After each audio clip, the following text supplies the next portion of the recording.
ప్రపంచ సినీ ప్రేక్షకులు ఎంతో ఆతృతగా ఎదురు చూస్తున్న బాహుబలి ది కంక్లూజన్ విడుదల సమయం దగ్గర పడుతోంది. ఈ సినిమా ఎంత సంచలనం సృష్టిస్తోందో ప్రత్యేకంగా చెప్పక్కర్లేదు. కొన్ని సమాధానం లేని ప్రశ్నలు పెట్టి వాటికి ఆన్సర్స్ కావాలి అంటే బాహుబలి కంక్లూజన్ చూడాలి అంటూ మెలిక పెట్టాడు జక్కన్న. మిగిలిన వాటి సంగతి పక్కన పెడితే మెయిన్ గా అందరి మెదళ్లను తొలిచేస్తున్న ప్రశ్న బాహుబలిని కట్టప్ప ఎందుకు చంపాడు అనేది.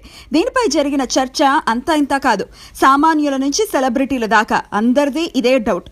మరోవైపు ఈ సినిమాలో విలన్ ఎవరు అంటే ఎవరైనా చెప్పేది భల్లాల దేవుడే అని. అయితే అసలు విలన్ భల్లాల దేవుడు కాదట, కట్టప్ప అంటోంది శివగామి.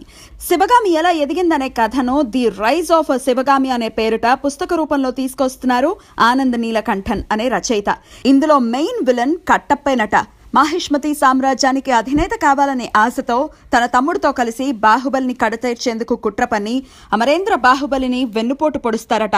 ప్రస్తుతానికి ఇంగ్లీష్లో మాత్రమే విడుదలైన ఈ పుస్తకాన్ని త్వరలో తెలుగు సహా దేశంలోని వివిధ భాషల్లో అనువదించి రిలీజ్ చేయనున్నారు. కానీ బాహుబలిలో అసలు మలిక తెలియాలి అంటే సినిమా చూడాల్సిందే.